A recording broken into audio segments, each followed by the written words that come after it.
Stade des Martyrs, tu as déjà événement au Ezoya,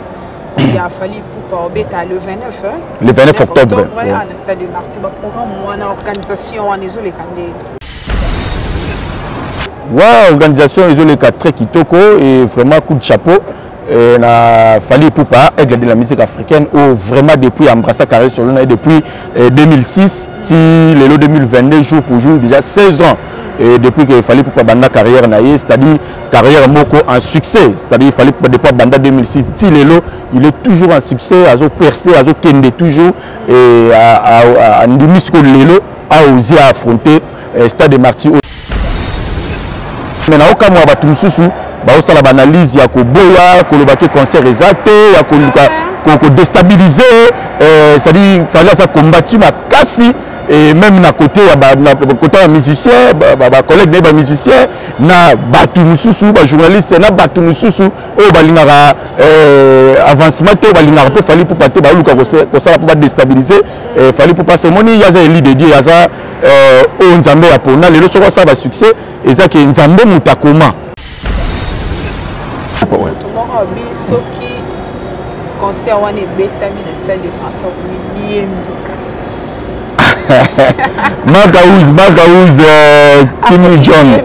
Magaouz, Tigana papa.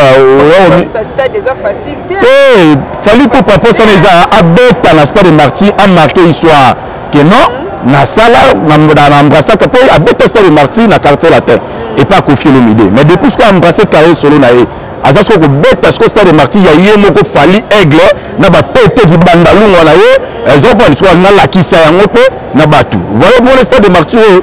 ceux qui ont succès na Gisasa, ont succès na Congo, ceux qui au bêtis rejoint les boulots bah mon aga rejoint les choses dans nos comités. Mais pour ce côté de quel banda fallait pour pas bêta Zénith. À bêti Zénith, à bêti Olympia, à bêti Bercy, au bas grand naïe ba bêta.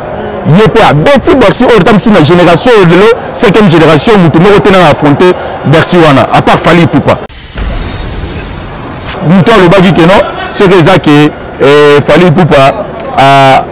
à Bercy à Tondisi, il y a remédié Mbika. Torozela le 29 octobre, Torozela jusqu'au 30 octobre, sur un remédié Mbika, tu vas te voir que nous avons parlé, pendant que nous avons makasi, à remédié Mbika et Moko. Comment la guerre est na miel de sang. Ce miel de sang, il faut de ta musique. Ça, dans la carrière, qui est retirer l'héritier. L'héritier, on a des Lelo, Azamuto, Ayambibino, tout na wenge musique missionnaire, Azamuto, Kutaye, héritier, on a Bayembi, na Ferregola, Ayembi na Lacoste, Ayembi na Mabialo, Ayembi na Jackie, Ayembi. Ayembi na bateau le lobby le fan de la profondeur de Kumisa peut faire rigoler la danger au soutenir faire rigoler na la prison abîmer tout héritier Ayembi na bateau wana oyo zwa ngolu wana te lelo héritier watana na miel de sort bébé até bébé até Gero Faliketo on est à dernier fils bako wengé bango mo ba pesi ba yebisi héritier dernier fils na yo mo ko faire rigoler andimé ngo héritier watana ba dernier fils. Parce que quand on est JB pour avoir un son à la carte Stade des Martyrs. Qui dernier fils en haut battu, en haut de sali héritier watana bas la wata. Qui dernier fils en haut de sali héritier watana de album né tour de mi ange mi démon et beta et kota partout. Mais le long on a un miel de son, d'abord album n'a préambule de peu de mise en haut. Attendez mon côté. Oyo na yeba tanze mo côté wala kutama bete je suis na baba yo pour fan de yogi pena ka yogi nzembo yo pour yogi pena nzembo 1000 de son na ba to na boîte o to pena sima pena ba tu dois ça na c'est pour 1000 de son bazar ah bon na ebita te tout ça débat petit Zach la bien ça bon ko va pas chanter ça pour monter $100 na Angers héritier watanabe a Longola nini nzembo wana ya Emeli aninga mataka wana asa pour chanter masala ngai elonga kala artiste comédien et pas la chic show le n'est pas avec Nadios a bisanga yi ke ah mais Gero mende ni miel de ce pour na va faire mettre Lucas Aboulo na Quand on est du guerre, on a des temps, vraiment, Binisi, embrasser carré solo, premier album, ça qui retirada. Toyoka ba DDD, Toyoka ba tout en noir, Toyoka banzembo ba j'aime mon mari, Toyoka banzembo belle retirada. Oh, kota ba te sali que non. Le deuxième album n'a mis Ange mi démon. N'a eu ba rasuté wa puis mi Ange wa puis mi démon. Vous comprenez? Le retirada be en sa succès album ne aucun ça dit au sein la thème DJ moko ana droit alphabet tanzembo mi Ange mi démon. Ba tourner et tout yango réussite yango des résultats que ça ba revolver on est yango tout on a besoin ça de musique bête album et simba ba yoka yo ba yoka na bar ba beto na boîte ba toi c'est pour la musique bana mike ba yoka ba yomba musique na yo vous comprenez les autres on c'est sur la double revolver c'est double revolver bête nani bête musique qui double revolver bête nani ça donne ba bête fikir de mona. Mais mon réseau Fikini, il y a les DGT, il y a vacances, il y a Fikini, il y a que en dehors de la vacance, à Beta Fikini, tout le monde a résultat. Lucata aussi, il y a Fikini, on a Beta Fikini, tout le monde a qu'un Beta musique, musique de Zokan. Nous, tu vas voir ça, que Lucas débat, ça la polémique, on va de bien dans la moto à Wata. Non, on a $1 500, et sur le Molika avocat, ah, papa, Wata, on a fait. Ndeko ya Congo botu na ngai nini o Villa chez Dani Dende le Real de Madrid oyo afandisa masolo na ndenge ya kosakana te bino baye boza éparpillé à travers le monde bolingi bosala tour à la ville province ya Kinshasa ndeko na ngai ndimela ngai te esika ya kopema eza kaka moko na Villa chez Dani Dende awa nyonso ezali ba appartement il y a 3 chambres salon salle de bain na cuisine il y a 2 chambres salon salle de bain na cuisine awa nyonso ezali ebongo côté ya piscine botela bino moko piscine ya mvimba na ndenge ya kosakana te esika pe ya kozwa mupepe na se ya nzete awa botela bino moko bino baye boorganizaka ba show ba barbecue botala esika ya koorganize yango yo awa c'est la classe et la différence na ndenge ya kosakana te bino pe bato ya ba fête ya mariage religieux coutumier na civil botala esika ya ngoyo ya kozwa espace ya kitoko mpona kosala ba événement na bino ya botu na ngai eza wapio na veni Beteke numéro 2 derrière station ma campagne oza mobimba wana okomona Villa chez Dani Dende boyokela ngai bana poto ndenge basolaki boye oui toza awa toza na Villa na résidence Dani Dende Real de Madrid talaka biso ba Mireille la japonaise fondation Mireille isali ici là toyaka kin toyaka ba vacances toka place mo toza tranquille sécurité ezala bien sécurisé ya mwana moni toyaka na biso na Villa chez Dani Dende Real de Madrid eza musika teza ka na station ma campagne donc sécurité eza makasi bien là nous sommes bien repos donc toza tranquille donc bandeko na biso ba diaspora boya boza défité sécurité bika Congo pour voir la place au bébé boza bien sécurisé pas Dani Dende talaka ngai Mireille la japonaise moi na Paris na kitara awa donc ba vie juna jana na ba kitara awa talaka famille juna family to kitaka ça veut dire que nde makambo balobi Villa za moko Villa Dani Dende Real de Madrid babi na mbese ke numéro 2 talaka ba séjour na biso ato pasaka awa donc awa eza confiance peu assurance comprendre talaka ba mama Mireille ici au cadre na ACP mais sur aza na sécurité ba fait tout na jana na tout na famille ba komelaka awa eleka nango bien ezoleka na station ma campagne chez Real Madrid le grand prêtre na Villa naye tout ça très à l'aise, tout ça très bien, très fier dans boulot na boulot na yen sali. En tout cas vraiment je suis très fier. Tout ezoleka bien la piscine, tout va na kutu ba koto bien. Donc elle est canon bien. Yo aussi précisément wa tu Suède. Robenga bana Suède, ceux qui bazana posa moi congé ba vacances ba yaka. Oui, bana Suède en tout cas vraiment boza dessus na station campagne, boza dessus vraiment. Bon c'est pelant fort. Ponga mo déjà na lélé en fort. Parce que jour on bien. Tu vas chez Real Madrid, à ma campagne, appartement monenema villa piscine nyonso ezali na se retrouver bien makasi courant ezanga raté sécurité nyonso kitokoma pe na benga mandeko na Norvège nyonso o aza besoin ya kin avant de bien à l'aise fois pas Real Madrid on s'appelle makasi ah oui villa chez Dani Dende nulle part ailleurs yomutu ozala posa ozwa repos ya kitoko na ba condition oyo esengeli ndenge kaka ozalaka na mikili ya poto awa nyonso ezali soki courant katani komitungisa na ote groupe électrogène ya movimba eza wana ebongo côté ya mai forage d'eau eza pe wana mobimba na ndenge ya kosakana te ngai awa kaka na village chez Dani Dende le Real de Madrid eyokani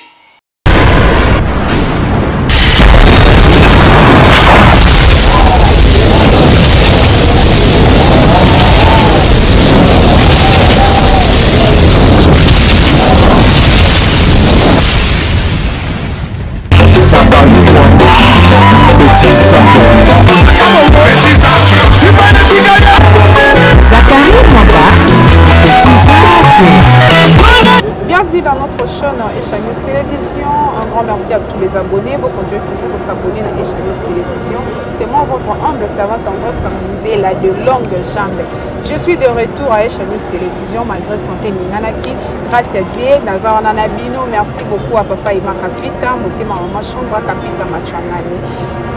Na plateau na Esha News Télévision na Papa Tumba Tumba. Papa Tumba Tumba. Ye moi mi benga Marichal, moi Papa Kimbangu. Voilà. Nous avons un plateau dans Esha News Télévision. Mon caméraman derrière la caméra, comme si on a un tableau,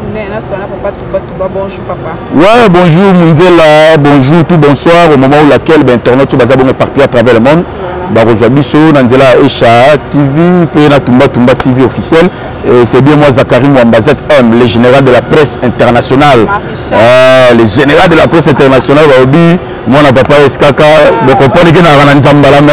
Bon, on a tenue normale et voilà parce que tous les potos, tout panzatek, vraiment la profité occasion en plus. Merci beaucoup. On a tout soutenir des près de loin. On a dit les boss, Pablo Kini, dispatchante, les seuls et les uniques qui déclarent. Oh, la fin de mission à Londres, au gouvernement ngolais, ça la confiance. Il y a 50 conteneurs, 100 conteneurs. On a pour ça déclaré à solo. Ça la confiance n'a Pablo Kini, l'homme le plus sérieux, plus que les mots sérieux elle-même. Le sénateur Yanzambe, fondé depuis de l'heure, le sénateur. Balobi, boss de boss, Yannick Kimi à Romox, l'homme qui détient les drapeaux, Nagata Souda Fouana, boss Yannick Kimi à Motomoko, super bien à Nenga Saranate, Trésor Mouchi, Balobi, le roi de Mekato, Narobo Sarate, Kachomongo, Bino Toupena Bozarana, Patouchi le toujours, tous après on peut c'est les meilleurs, Nabiso quoi. Voilà, merci beaucoup, petit Zach. Toki ne ba mona makambo moko malin mais pété toki ne ba la moko to mona ki fali poupa soutenir ki moi na biso Prince Babia mais malheureusement Prince Babia a suité parce yo ezaki ndenge nini oyo ke loko bongo vraiment Prince Babia c'est vraiment un artiste oyo vraiment a hérité tout à papa nae et le lo Babia ndonga chokora zate à travers l'œuvre l'artiste n'émerge pas l'œuvre déjà les awanezo la kisaki non voilà un moment on a épée à l'indika lokolo ya papa nazaki ça dit azali na soutien na total vraiment toi il a poussé il fallait vraiment Prince Babia a remporté le trophée on a ya best of the best et après ça qui le monde a dit prestation na yo depuis début il y a Masolo Tina Souka mais tellement ça qui m'a voté mais Jacob J avec qui remportant on a bini 4e mais l'essentiel qui est déjà c'est vendredi ça dit bâtiment ouais ils a pas connaît vraiment à vote oui on la grand chanteur aux ba danger ça la bien mais c'est dit tellement faut d'accord nous ça paquet na ngomba na pour ça pas comme ça c'est à dire ta ba ça la concours wana ils a que bateau ba muto ba voter trop et ndenge mutu azala mobilité à remporter trophée le presse va bien suite ça pour la maman naie na tata mosi non maman tata mosi wana isa kututé ya ngondé mutu ça la bongo mais dis-moi et Manike de John aza mutu azara analyste azara la réseaux sociaux ba tout boyebi qui sinjora ou aza bongo marketeur ya ba orchestre belé ya tambol ba orchestre belé exactement pour ceux qui nous ont pour ça voter principal de pour ceux qui Kisinjora à le bois qui un artiste mon songolo tout côté manique de John à le bois qui deux artistes mon pakala ndego sala qui pouvoir voter principal de non ils ont encore qui no va voter ndeti ça dit d'ailleurs même pena senga qui va voter na nombre oyo Vodacom senga va akoma quitter mais quand même prestation na les cas qui vraiment super bien tout va applaudir qui fallait pour pas aider la musique africaine et vraiment azaki na soutien total et pas principal de zamwana na yepe azamwana ya ancien collègue na ba biando na chokoro na latino ça dit famille latino mobimba presque la majorité ya artistes eux ba les kana voir même Koffi Olomide azabongo koko na ye ça dit pépé na ye mo mona ki mona ndanga zo prester bo mona ki ane ko côté ba 9 ba 8 et tout so to mona ki mais Nasuka, le moni résultat précis Jacob Jainim a remporté mais ça te batuba qui n'est pas ndenge que non maniqué de John Pondé T et ça que non bah voter vraiment principal bien comme il se doit être il y a un moniqué à perdre mais du moins ce qui est bon et vendre c'est-à-dire l'initier déjà na mise batu mutumo pas voter oui peut-être avoir talent mutumo voter peut pakos na Mohamed Moleka le seigneur de la ville motema Charity Moleka papa na Elisabeth Mosekana qui Moleka ba budget na bango ba voter peu poids ba monique no peut-être avoir avenir déjà quand Vodacom peut vendre azaki ne ka ko abeti na orchestre na salle ba futur na ba déplique na ba tout par-ci par-là mais ami teka magite ndenge Vodacom concours au best of the best vraiment quant à moi na repère sa principale de courage force à toi forcer aux a déjà moto aux a déjà makila musique aux a déjà na rata ça et na ebi que tu continues toujours à soutenir yo même attaquer ou remporter trophée mais tu continues toujours à soutenir yo déjà bandisco carrière solo carrière na yo peut bandi siko yo vraiment carrière ne peut bandi yeba que aux a na soutien na total peut fallait pour partir kaote et aux a na soutien fallait pour na ba warrior tout peut bazaki derrière yo ou ba faut que voilà quoi. OK, merci beaucoup petit Zafé. Comment na pour aux médias ou tala ka ba émission nyoso ele kana ba chaîne nyoso comment na maniqué des jeunes comment na Kisinjora ko ele la mbongo Vodacom apesi principal bien et ça na ndé bon quand à moi moni mbongo vande ba mbongo ekabola ka famille mbongo ekabola ka mabota mbongo ekabola ka makambo belé qui camaraderie et tout mais quand à moi ils ont un peu budget mo ya malonga mo te que ça la kino Kisinjora za tata moi si ya mwana et maman na yazel Kisinjora oza fait tata moi si su ya mwana te mwana za ya ngai bien sûr mwana za ye ay bake Kisinjora baza tata moi si na ye azana makila zo circuler na Kisinjora yango peza na prince baba akabola te aluka te ko exposer mwana na bandenge moko boye mabe yango moni bilo baboye ekotaka bugondoki ekotaka ba haine ba resali bozaki bato boye na ba guerre to ba Kisinjora la manique de John za la guerre moko ya ko sakana te boye ko se réconcilier bozaki ensemble pour na ko pesa maboko pa mwana na compétition au mwana uti ko perdre mais du moins ya ko makambo ya mbongo ko make kuna Kisinjora attention ba peso la rango là moni mbongo à 10 000 $, à 1 million. Le beau zaka na pourcentage à 100 $. Vous comprenez? Mais ils ont le coup et permettre moi Miki wana gagner et permettre à se lancer dans la carrière solo. Et ça c'est que non boti la ngo comme Ameti Kisinjora comme le de la kena il faut que la passe abiso pour la passe ngai pe tata moi si tout na joie. Ils ont le côté qui a ko kotia conflit. Manique de John Kisinjora tata moi si abana yum te boti principal bien et le principal bien attend azaki na libuma azaki ya yo ndemo bimisa na mokili aza ya mututu mututu aza sur le principal bien mututu le de la ye mututu ko pese makasi mututu pas ko critiquer et tout mais côté péné la famille na côté là de suite mais ils a se réconcilier bango na bango ce que attendent les fils qui est principal bien yo pour quand ça tata moi spé à soutenir ngai à selengi ba mission et tout na cadre kaka moi symbole magazine na moi ya mingi te za la royo aux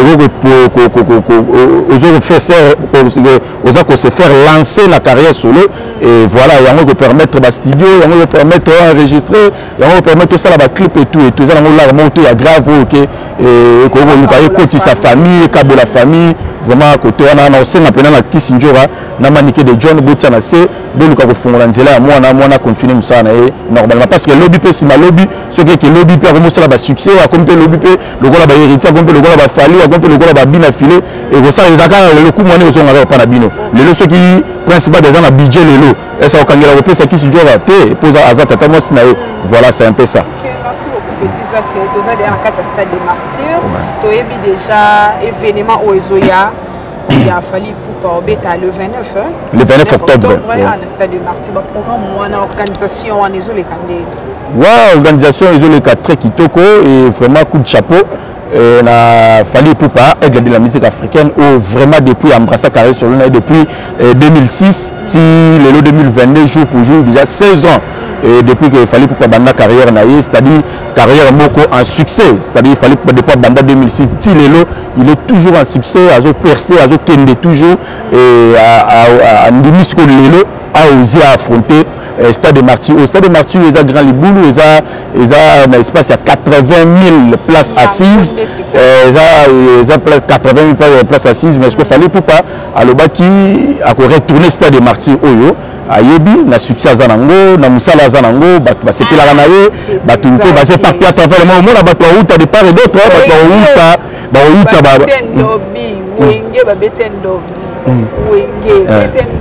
fallait pour Castado. Il y a un retourner Stade de Martyr. Ayebi assure na yemoko. Assure na yebi sope bato tozaona ba journaliste ba panzi sango na ba ba pour rien na ba contre ye bon. Là ça n'engage que bato so peut-être pour ça na biso ezake nelo papa Chara le baki ba redémarrer musique. Ba yaki ba sangana ki wenge 4x4 to yebaki ba kabona ya de cela plus ou moins 25 à 26 ans, donc mettre ça ensemble et pour appeler ça biso au bapé Sarabisson à stade de Marty, tout le monde a quand on a zara na stade bateau pour bazalaki awa, bateau pour bazalaki te ba mona na musika et stade des agina bien malgré ça il rempli totalement mais quand même du moins on ne va pas autre max parce que JB moko stade de Marty attendi ça mo likona c'est-à-dire on son idem aussi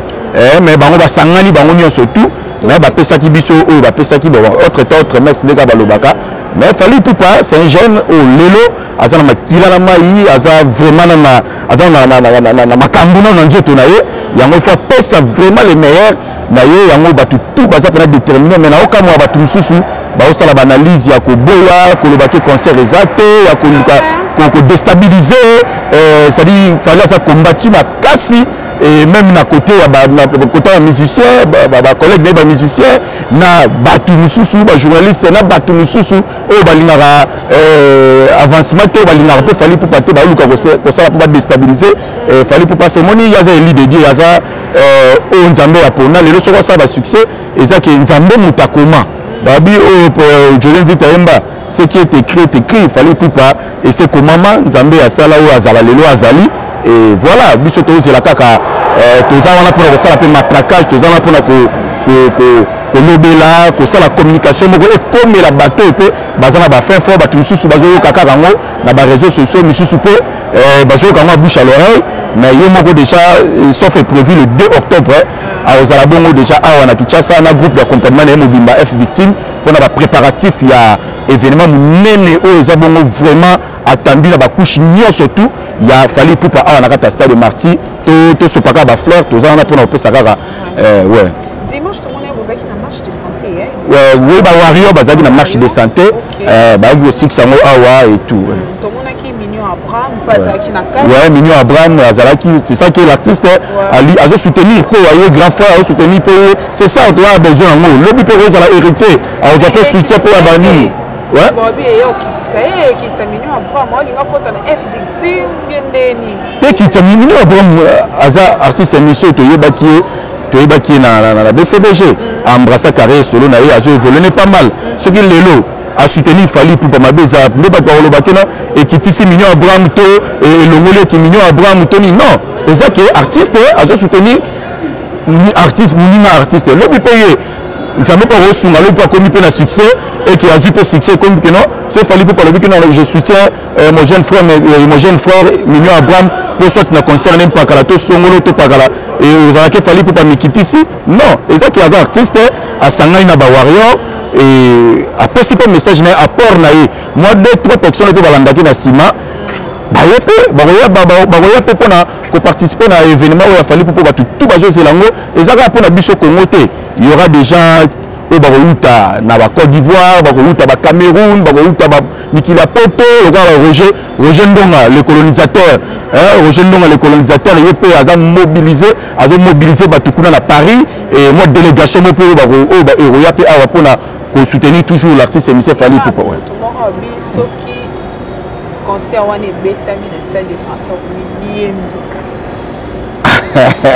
Magaouz Kim John Magaouz tika na papa ça stade déjà facile Fally Ipupa pour ça les a abeta na stade de Marty a marqué histoire que non na sala na embrasser que a abeta stade de Marty na quartier latin et pas confier le midi mais depuis ce qu'on embrasser carré solo na azasko ko beta ce stade de Marty ya yemo ko Fally aigle na ba pété di bandalunga na ye ezo pas l'histoire na la kisa yango pe na batu voilà mon stade de Marty ce qui a succès na Gisasa ça a succès na Congo ceux qui au bêtis rejoint les boulots bah mon aga rejoint les choses aux dans nos comités mais pas ce côté de quel banda Fally Ipupa beta Zénith à bêtis Zénith à bêtis Olympia à bêtis Bercy au ba grand na ba beta yépe à bêtis Bercy au temps sur la génération de l'eau 5e génération mutu mo tena affronter Bercy wana à part Fally Ipupa. Pourquoi il ne faut pas voir la phase à part Fally Ipupa la 5e génération où Moutoumorote a affronté Bercy wana mais Fally Ipupa na boyebi na musala na ye et ça là il y a mon résultat il y a Bercy batu ba chola qui ba ope ba mirima ba ope ba ke a erosim ba to a robeta te yo bika phénomène pe combattre pe et ça là qui peut ba ope ba ça qui peut peut simbombo boy ba sala ba désordre pour que ba mileka concert Fally Ipupa tellement de gens Nzambe a signé qui que non moi nanga oyo a robeta concert voilà à beta et ça là pe oyo ça là et voilà bien sûr tout c'est ce qu'on a stade de Marty sur autant muto le bagi que non c'est ça que Fally Ipupa a bêti à Tondisi hier au midi mbika tozela le 29 octobre tozela jusqu'au 30 octobre ngo so au midi mbika te batu ba keluke na parler pe na ba kangena makasi a ko midi mbika yemoko vraiment merci beaucoup petit Zaké tozaka na mambo stade de Marty wenge musique mobimba babeta na stade de Martyr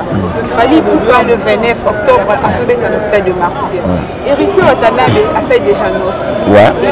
le 25 décembre obeta na stade de Martyr faire égola malgré date na pesamité dimanche ko fanda kota l'émission vient na Christian Masson je te salue total émission boy Gibson a le rêve naie et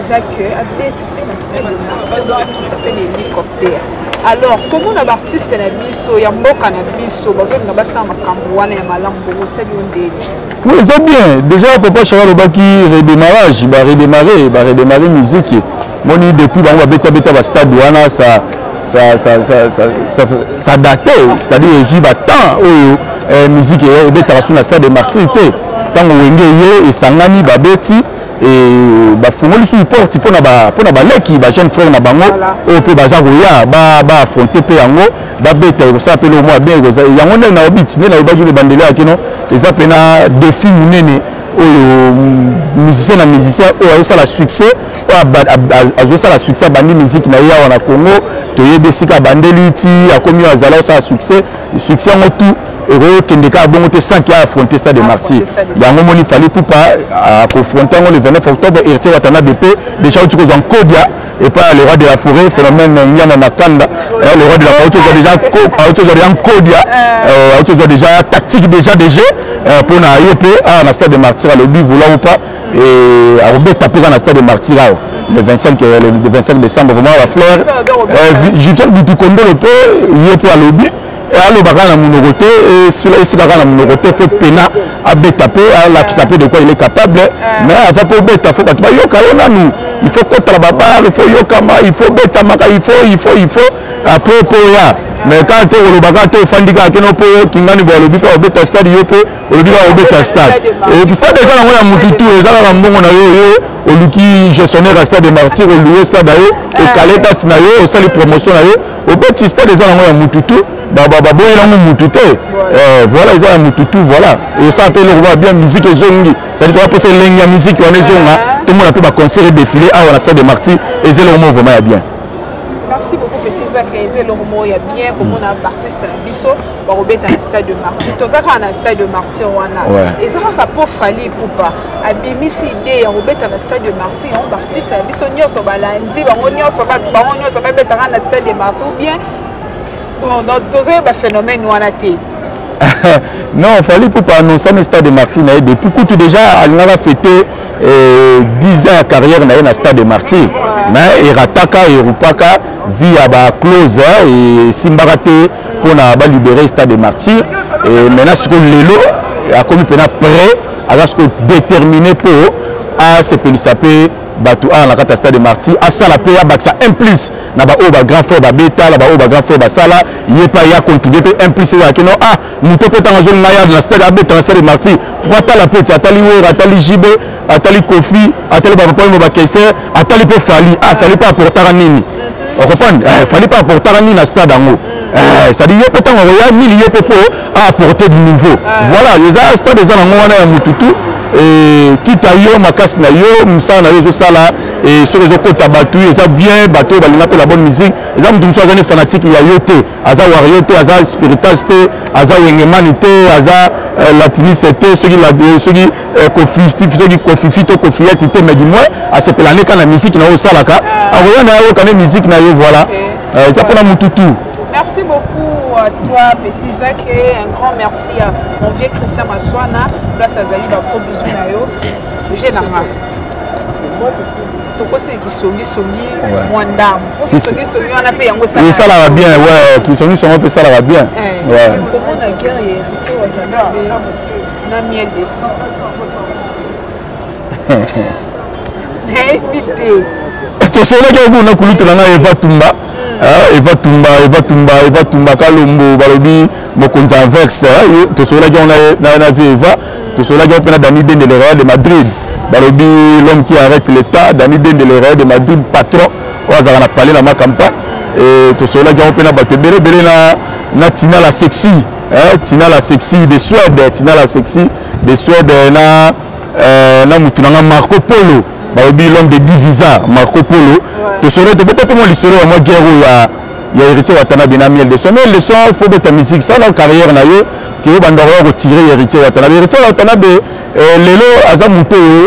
ayambi bino tuna wenge musique maison mais azamuto bo kokuta héritier Watanabe ayembi na Ferregola ayembi na la Costa ayembi na ba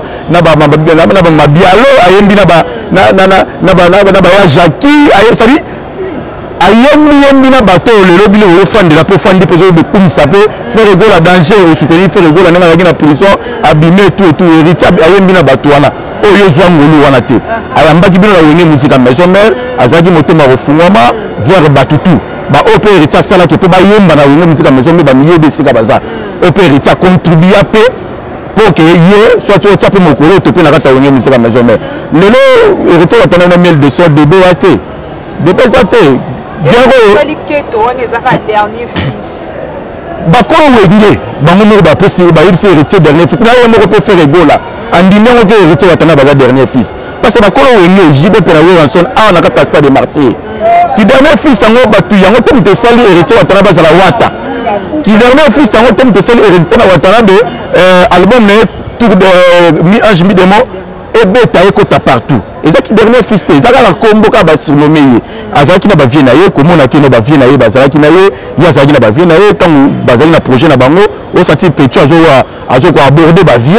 azo za na bango et tout yango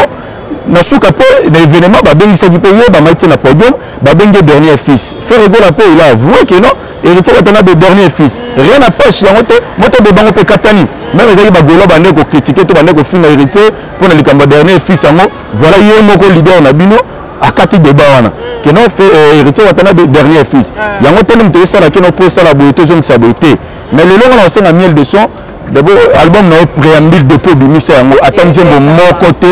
oyo na yeba tanze mo moko te wala kutama bete je suis na baba yo pour fan de yogi pena ka yogi nzembo yo pour yogi pena nzembo miel de son na ba to na boîte o to pena sima pena ba tu dois ça na c'est préambule album de son bazar ah bon ebite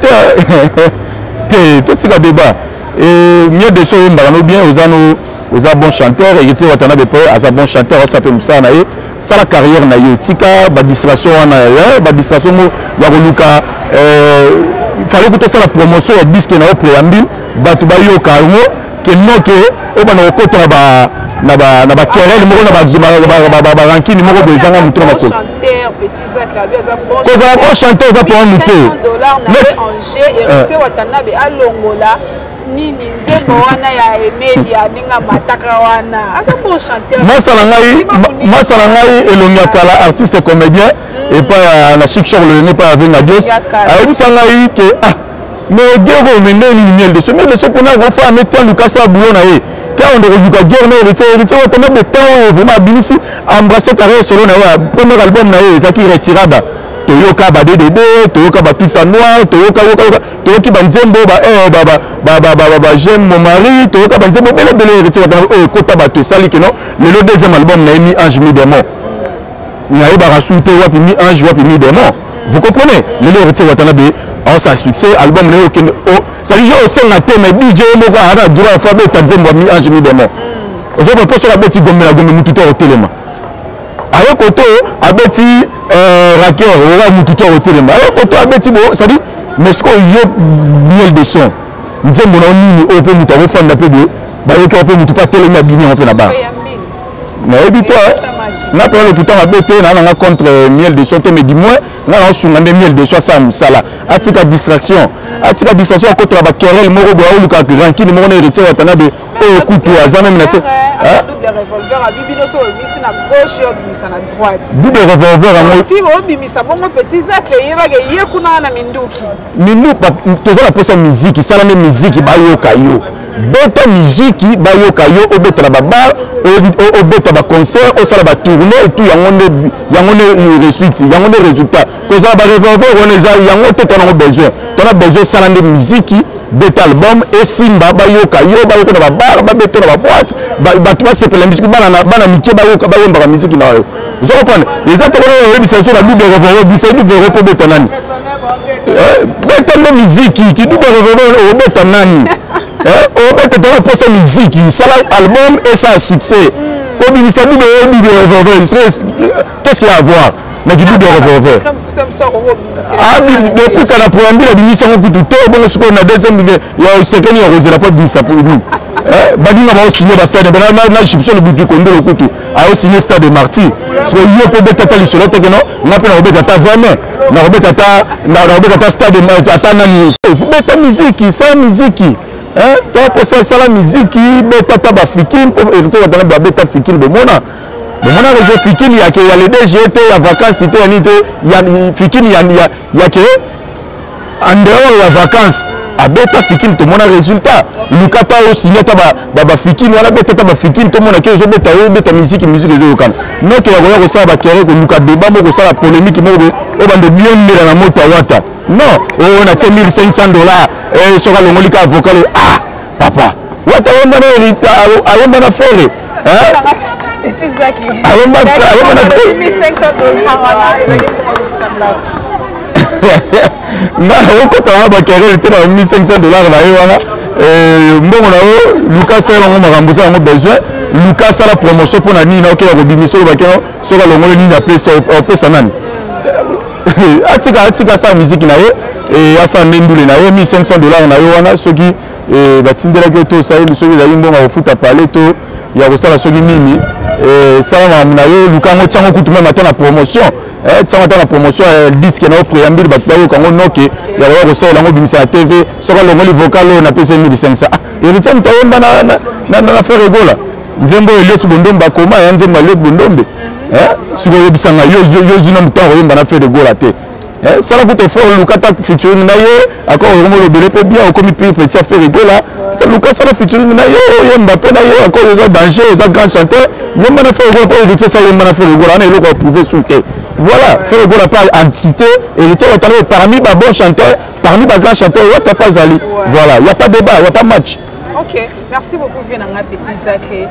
Autant le concert il y a samedi à Binafilé. Ouais, Binafilé, Trangetanustra. Vraiment félicitations. Et ça qui concerne beaucoup, et ça concerne beaucoup est marqué vraiment carrière na ye marqué pena histoire ya carrière na ye ezalaki concert moko ya présentation ya album na ye positionnement ezalaki présentation album na ye positionnement oyo ça a se positionner ça peut se positionner au monde azokende bangola très bientôt celui le 24 ou celui le 15 ou quoi obeta bongo na Luanda obeta bongo grand concert na Luanda et vraiment coup de chapeau na mona ki héritier Watanabe yé pour soutenir jeune frère na pour yé pour ayaka na ba activité héritier Watanabe aya na concert wata oyo abetaka na village Chetemba aya pe suna concert wata anniversaire na ye et était le 29 août pour la wata tolandana il est le 29 août on a le 30 août ayaki yango pe héritier Watanabe tellement monara bien affilé c'est un garçon poli c'est un garçon bien à solananga bien azara bien nanga pour pas pena yape kuluka ko sepelisa ye pourquoi quoi pour rendre ascenseur ayaki bomonaki papa Zefrenia na panza ki dollar zaki au pesi mbombo boy c'est le gars qui très bien vraiment Goga félicitations pour nous qui Goga kende kuna ka rapport bina filena Fabregas bayo kana raté Fabregas a côté suna Goga bazo kana té Goga ba kitena kende nami moni sana non loin de là non loin de là za coup de bon tout on a eu bisayo ezaka ke obina fila a sale pas héritier Watanabe yango pas jeune c'est là sincère il y a une activité héritier ce qu'on appelle disque na yé et positionnement aye que ça la présentation on peut banise bouté koti batu biso tout zo ka yo ka pe bina fila zo betana ba to zo ka et tout aye que ça la présentation album na yé héritier Watanabe aye pe pas jeune frère na yé aye mbana yé pe na podium et tout mabeza wapi ezate que non ce que guerre ce que bina filaza so na guerre na Fabregas to wata bazana guerre na Fabregas yango aye po sala non wata kutu loin de là ça dit wata ga mutu mo azana esprit mo ouvert aza mutu mo aza na ketote le wa batu misusu et tout non aye ka tout simplement pona ko soutenir pe jeune frère na ye a invité na concert na ye aye pa matina podium a sali pa au sala et voilà toi pour ça ngo yote que non ba querelle mo ablo mo sanga mutu na ko zo faire reculer culture na biso to pour c'est loko zo faire avancer culture na biso ba blo ka bongo muninga zo beta concert ne ba concert mo bongo ba VIP bongo ça dit que non yo pour la muninga on m'a typé la podium c'est ça on a besoin de ça to a besoin ba querelle to no pour héritier Watanabe ceux qui peut bazana rendre na Fabregas to bina filaza na rendre na Fabregas yango héritier Watanabe yo pour ba rendre voilà non et ça ka non jeune frère ayaka et pas un podium héritier mais pas héritier à zone c'est là ascenseur voilà c'est un peu ça voilà merci beaucoup petit Zaka to comme la suka émission Fabregas déjà à Kinshasa héritier Watanabe bientôt à États-Unis ok au bêta concert aux États-Unis et Melay batu mususu ouais Melay batu mususu makasi bango bamoni ba yebi tourner na bango ndenge salamaki tourner ya ba playback pour orchestre tout Ekima etira na poto akendeka so na 3-4 personnes et au sein de ba playback na ba playback le gars na kitoko côté monsieur Emelaki côté monsieur ko batu bayaki et ça il tourner na et voilà yemoka yebi na ce gars remis peut ça côté à côté yemo à côté côté combien par rapport à tourner na et à Saraki et voilà héritier Watanabe azo kende États-Unis pour la tourner peu vraiment ba frère rebelle na la team Wata Mobimba ou vraiment baza déterminé pour na kokende parce que mon album mi ange bidemo ya ngondi ba résultat ça dit tant obimisi album et simbi résultat na ngeza ba production au lieu que il pria au luko sala nani au sala marketing pour album na yo et simbe kota après bande o que ne peut que ça ba tourner tout cas yo kota ba fertilité ya luko na 1500 on a tebo on a zong sibo et ça vraiment important c'est ça qui non ça la musique na yo et kota batu et yo kana et ça succès voilà on a besoin de ça pas ba bloc moi ba kere je na 1500 on la vocal mutamba déjà la faire so il faut chanter ayemba na faire nzembo le tikala o batu ba yoka basadi ba yemba ka bango mi ba na faire gola so il faut chanter selon ndenge ba propos batu mususu voilà les ans débat na souté et tu vas de go gâteau toi te meko sano sur la pulga mon fils voilà voilà merci beaucoup mon vieux Petit Zaclé, tout comme la soupe à émission na Échangeuse Télévision, mot de la fin na yo et puis conseil ni ne ko plus ba artiste na biso bato ba luka ba guerre na place ya ko beta musique congolais. Non, conseil au plus ba artiste c'était mutu to za danger na kwa na ye mission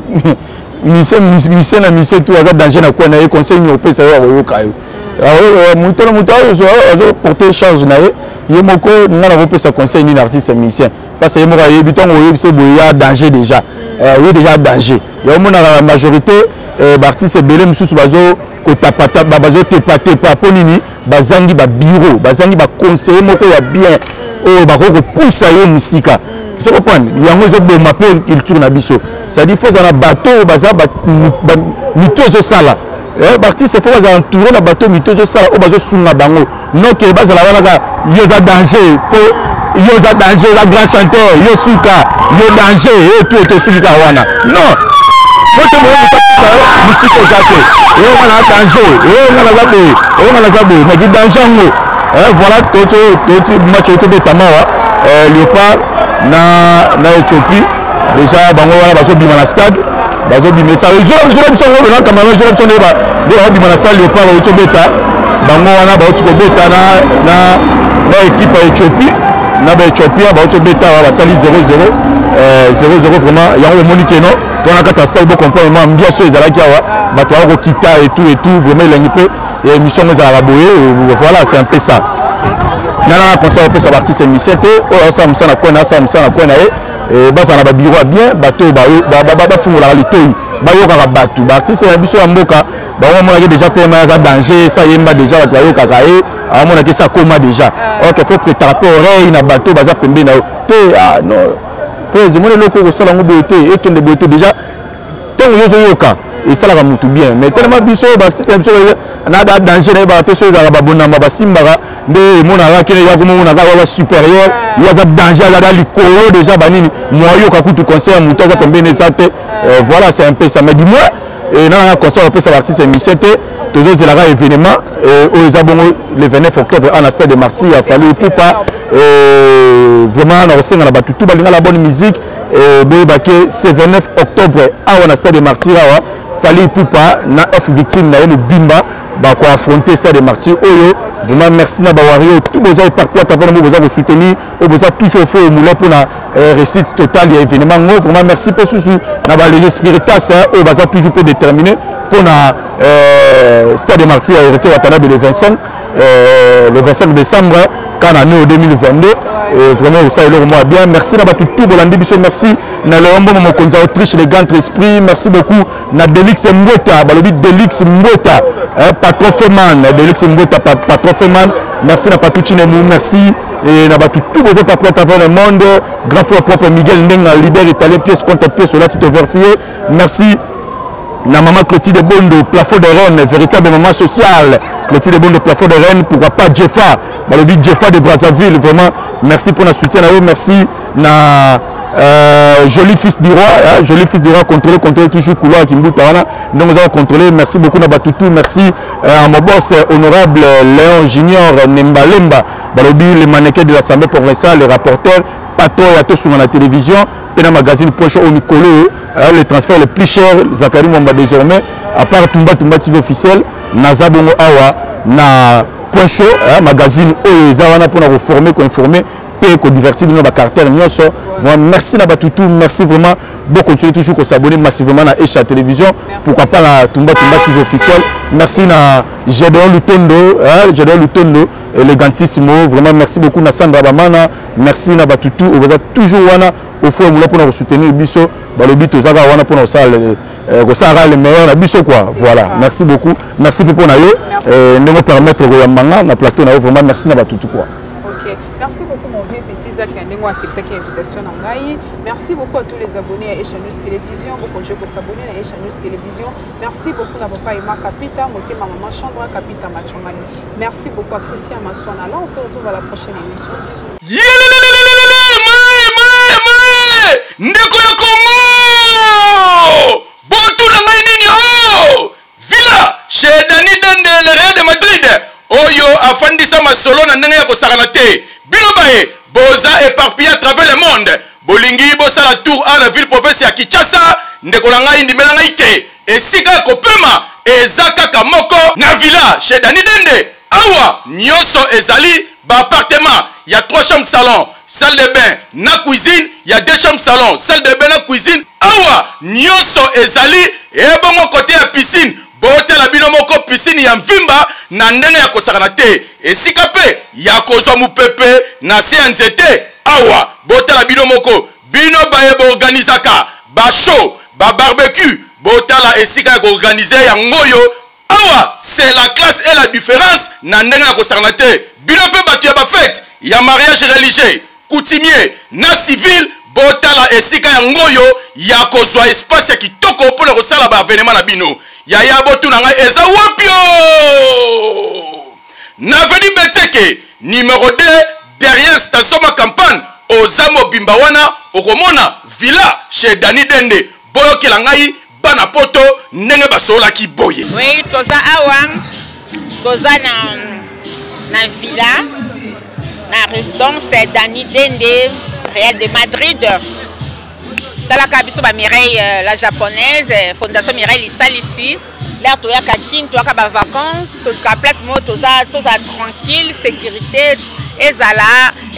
bien sécurisé ya mwana moni toyaka na biso na villa chez Dani Dende Real de Madrid eza musika teza ka na station ma campagne donc sécurité eza makasi bien là nous sommes bien repos donc toza tranquille.